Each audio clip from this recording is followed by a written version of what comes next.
Mes chers amis, il y a quelques jours, à travers une vidéo, je mettais en lumière la politique désastreuse de la présidence Macron en matière de sécurité, avec pour exemple une semaine de faits divers. Si on compare avec nos voisins européens, nous avons un record de cambriolage, presque 20 fois plus que la Hongrie.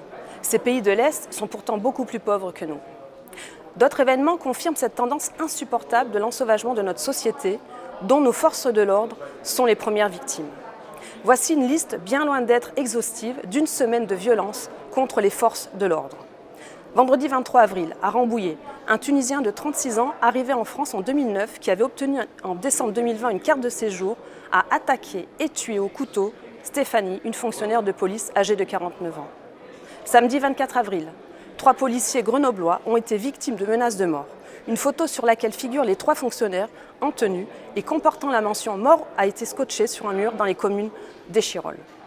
Dans la nuit du 24 au dimanche 25 avril, un policier du commissariat de province a été stoppé par des barrières que des individus avaient installées. Son véhicule a été ciblé par des tirs de mortier. Toujours dans la nuit de samedi à dimanche, dans le quartier de la Gabelle à Fréjus, alors que les policiers intervenaient pour empêcher un groupe de jeunes de scier une caméra de vidéosurveillance, les forces de l'ordre ont été la cible de jets de projectiles, dont des pierres et des cocktails Molotov. Dans la même soirée, des policiers repèrent un véhicule volé près de Angers. Voulant procéder à la confiscation du bien, ils sont attaqués par une quinzaine de jeunes qui leur lancent des pavés. Lundi soir, un équipage de la police nationale qui procédait à des contrôles de couvre-feu à Comble-la-Ville a été violemment pris à partie par 2 jeunes hommes déjà connus pour des faits de violence. Le même jour, à Roissy-en-Brie, des policiers de la BAC repèrent une voiture volée. Voulant procéder à la saisie du véhicule et de ses occupants, les policiers sont pris à partie par une cinquantaine d'individus qui leur lancent des pierres, une trottinette et des mortiers d'artifice. Mardi 27 avril, un individu est contrôlé en plein couvre-feu et est emmené au commissariat pour un contrôle d'identité.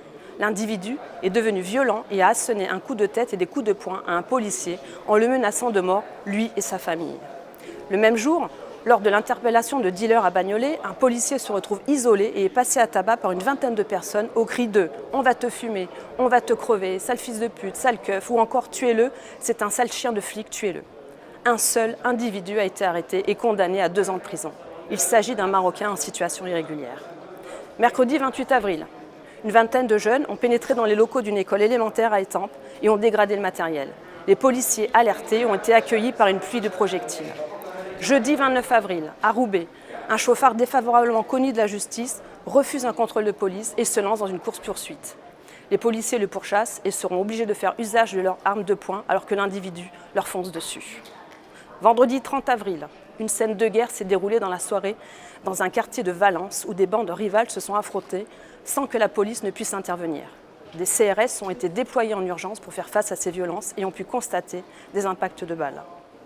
Toutes ces attaques que subissent nos forces de l'ordre se déroulent au quotidien sur l'ensemble de notre territoire, mais aussi dans d'autres pays européens.